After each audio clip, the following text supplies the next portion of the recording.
Hello guys and welcome to my next video. This is Jumaji Official.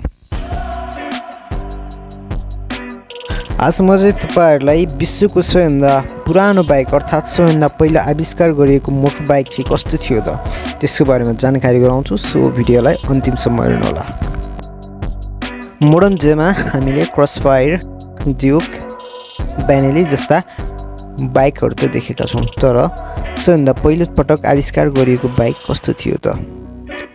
विश्वमा सर्वप्रथम पेट्रोलबाट चल्ने मोटरसाइकलको आविष्कार गोथलिब ड्याम्टर र विलियम मेब्याकले सन् 1885 मा जर्मनीको कन्स्टान्टमा गरेका थिए, जुन मोटरसाइकलको नाम थियो ड्यामलर रेन्टवागर, जुन त्यतिबेलाको प्रचलनमा रहेको सेफ्टी बाइसाइकल र बोन सेकर बाइसाइकल भन्दा भिन्न किसिमको थियो। यसको स्टियरिङ एक्सिस एंगल 0 रहेको थियो, अर्थात् यसको स्टियरिङ जमिनसँग परपेन्डिकुलर रहेको थियो भने यसमा फोर्क अफसेट पनि थिएन। यो भन्दा पहिला मोटरबाइकको आविष्कार नभएको होइन, त्यतिबेला स्टिम इन्जिनबाट चल्ने मोटरबाइकहरू बनेका थिए।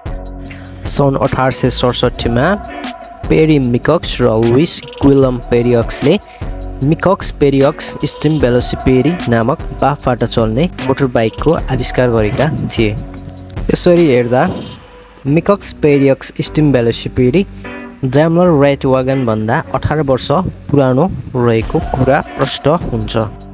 धेरैजसो मानिसहरूले सबैभन्दा पुरानो मोटरबाइक ड्यामलर रेन्टवागनलाई मान्ने गर्दछन्, तर सबभन्दा पुरानो बाइक ड्यामलर रेन्टवागन नभइकन बाफबाट चल्ने मिकक्स पेरियक्स स्टिम भेलोसिपेडी बाइक रहेको छ।